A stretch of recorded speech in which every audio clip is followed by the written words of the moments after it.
ternyata wajah ganteng atau cakep nggak jaminan kalau keduanya nggak bakalan selingkuh.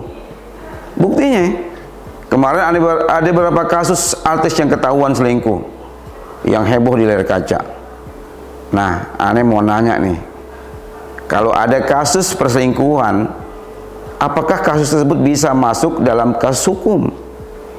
Kalau memang ada hukum, kudu diapain nih biar ada efek jerak. Yang terakhir nih, apa aja sih yang bisa dijadikan alat bukti sebagai penguat laporan kita? Yang begini-begini kudu banget nih dikasih tahu ke orang-orang biar pada paham. Tolonglah Mbak jelasin pada kita, Mbak. Hai Babe, pertanyaannya rumit sekali tentang perselingkuhan. Oke lah Babe, saya mencoba untuk menjawab. Jika ada masyarakat menemukan kasus perselingkuhan, apa bisa masuk dalam kasus hukum atau dapat menuntut untuk diusut secara hukum? Gini ya Be, sebenarnya Kitab Undang-Undang Hukum Pidana tidak mengatur secara tegas tentang perselingkuhan.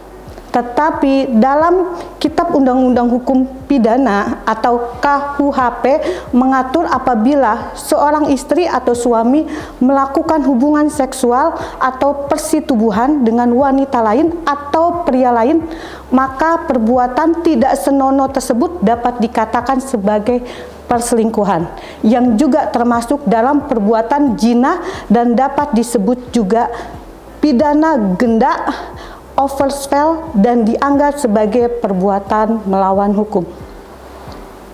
Pidana genda atau overspel atau perzinahan merupakan delik aduan yang absolut ya B. Hal tersebut diatur dalam pasal 284 ayat 2 KUHP, di mana proses penuntutan atau pelaporan tindak pidana genda atau perzinahan hanya dapat dilakukan oleh pengaduan suami atau istri yang sah. Oke ya B, artinya pidana genda, overspel atau perzinahan tidak dapat dituntut apabila tidak ada pengaduan dari pihak suami atau istri yang merasa dirugikan. Agar ada efek jera, apa yang bisa dilakukan dan kita harus melapor kemana? Gini ya Babe,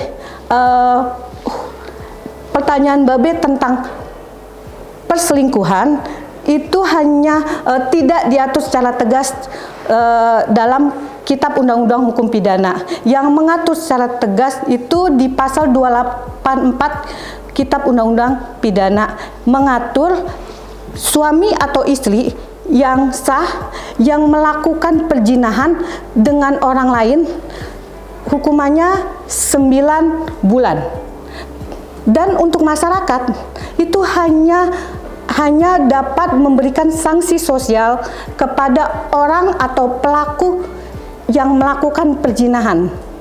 Nah, jadi yang dapat melapor ke pihak berwajib atau kepolisian hanya suami atau istri yang sah yang merasa dirugikan. Suami istri yang sah tersebut bisa melaporkan ke pihak kepolisian. Lalu apa saja sih yang dapat dijadikan sebagai alat bukti? Menurut pasal 184 ayat 1 Kitab Undang-Undang Hukum Pidana, yang dapat dijadikan sebagai alat bukti yaitu keterangan saksi, keterangan ahli, surat petunjuk, keterangan terdakwa.